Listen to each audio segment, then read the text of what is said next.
His name was Huey. He was born into a world when black bodies and body bags were zipped up if they didn't zip it.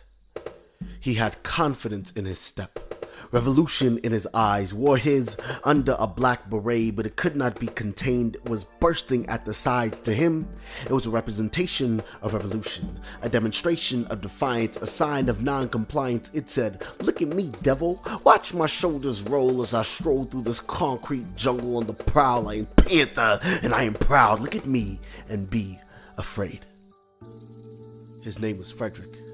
He was born with the gifts of volume and diction, a speaker box filled with the love below. It's no wonder he was an outcast. He cast his out of control.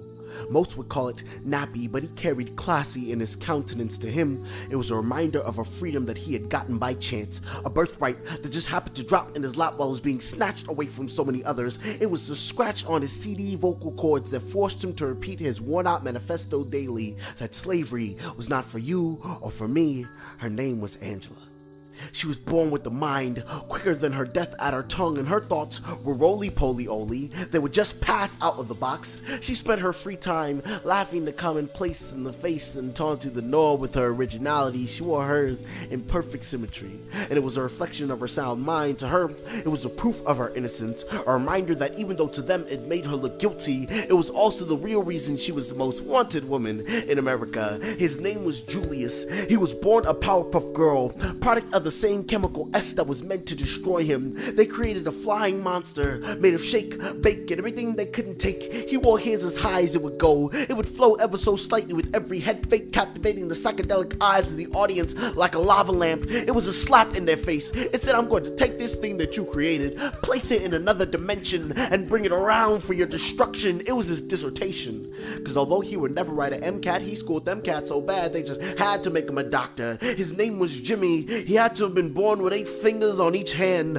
black widows who spun webs of sticky blues across the sky that caught the eye of any fly that passed by. He wore his under a rainbow headband, not quite curly and not quite white. It was a reflection of the very people he would unite under the reign of his riffs. He never considered what it meant to him, never quite pondered the power he possessed. He just let it grow its own ways, and he was never fazed. His mind was always clouded under a purple haze. They gave themselves new names, things like Flower and Cloud, Angel Wingman, and they call me Freaky Joe. They would grow up in the world on the brink of extinction, a time when world leaders played chicken with their nuclear firebirds and the fate of the world hanging in its wake. They wore theirs fake or permed or any way they could, because although they couldn't grow their own, they understood that it was the perfect balance of peace and power. It said, "I love you, brother, even though you hate me and though you may hurt me. You will not break me. You will not break me. You will not break me." His name was Marley. He was born into a phantascope of tragedy. Somehow, as sex, drugs, and violence swirled around his crib, he saw only the bass and treble clef, slow dancing to the heartbeat of love.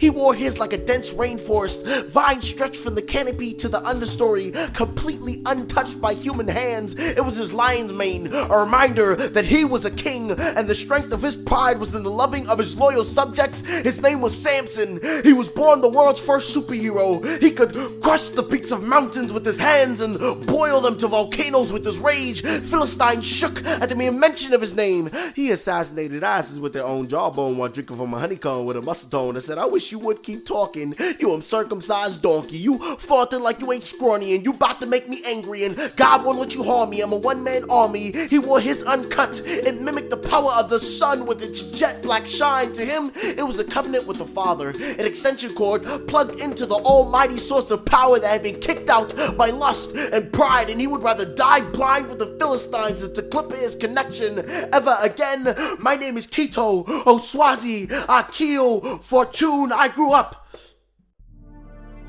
far too afraid of my own shadow to love my reflection.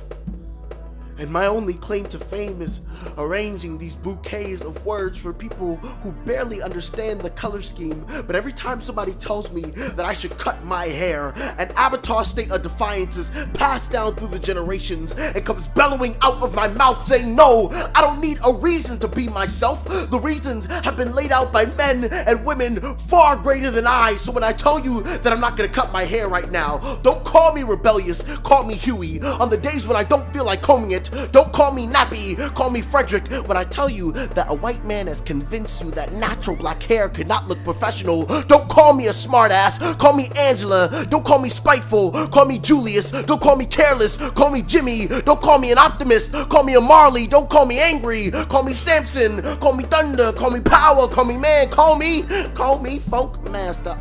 Call me Centric, call me Samurai, call me Chocolate Rain, call me Groovy, call me Cuffy, call me Shaka Zulu, call me King Cophetua, call me Dynamite, call me Freeman, call me Nazarite, call me Rasta, call me Brother, call me Thunder, call me Power, call me Man, call me Thunder, call me Power, call me Man, call me Afro Thunder, call it Afro Power, call me Afro Man, Afro Man, Afro Man.